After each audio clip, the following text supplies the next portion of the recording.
সিডিসিএস পরীক্ষার জন্য ব্যাংকাররা কিভাবে পড়বেন, এটা নিয়ে ব্যাংকারদের মধ্যে বেশ ডাউট আছে যে আসলে এই পরীক্ষাটা অ্যাকচুয়ালি কতটা পড়াশোনা করতে হয়। আমি বলব যে সিডিসিএস পরীক্ষার জন্য বেশ ভালো রকম পড়াশোনা করতে হয়।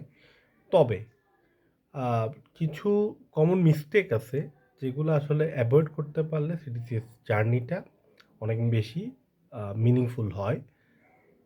আমি একটা করে শেয়ার করব। এটা হইছে যে ধরেন আপনি পড়াশোনা করতেছেন। পড়াশোনাগুলা আপনি কিভাবে করলে ইফেক্টিভ হয়? সেই জিনিসটা আপনার জানা দরকার। আপনি পড়াশোনা সিডিসিএস এর সিলেবাসটা অনেক বড়।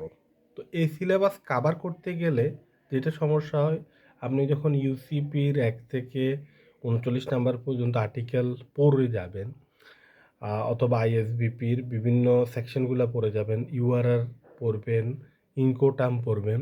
এগুলো পড়তে আপনি দেখবেন আপনি ইউসিপির ১৫ নাম্বার আ আর্টিকেলে আসতে ১ থেকে ১৪ নাম্বার আর্টিকেলের অনেক কিছুই ভুলে যাবেন।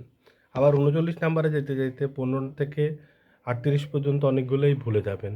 ইউসিপি শেষ করতে আইএসবিপি ভুলে যাবেন। আবার ইউআরআর যখন পড়বেন তখন আইএসবিপি পুরো ভুলে যাবেন।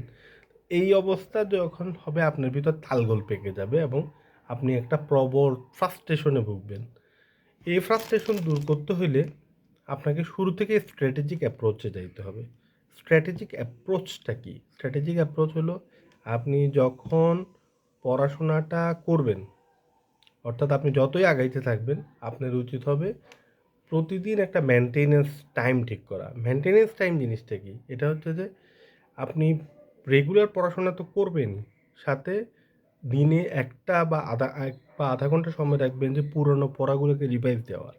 তো রিভাইজ দেওয়ার টেকনিকটা কি? রিভাইজ দেওয়ার টেকনিকে তো অনেকে রিভাইজ দেওয়া বলতে বোঝায় যে আসলে জিনিসটা আবার রিডিং পড়া, এমনে হাইলাইটার দিয়ে দাগ দেওয়া। আসলে এগুলা বাইক্যা টেকনিক। এগুলা কোনো কাজে লাগে না। কাজে লাগে যেটা, এটা হচ্ছে যে আপনি যখন নিজে আ বইটা বন্ধ করে বলতে পারবেন যে এই আর্টিকেলে কি জিনিস আছে, তখনই এই পড়াটা কার্যকর পড়া হবে।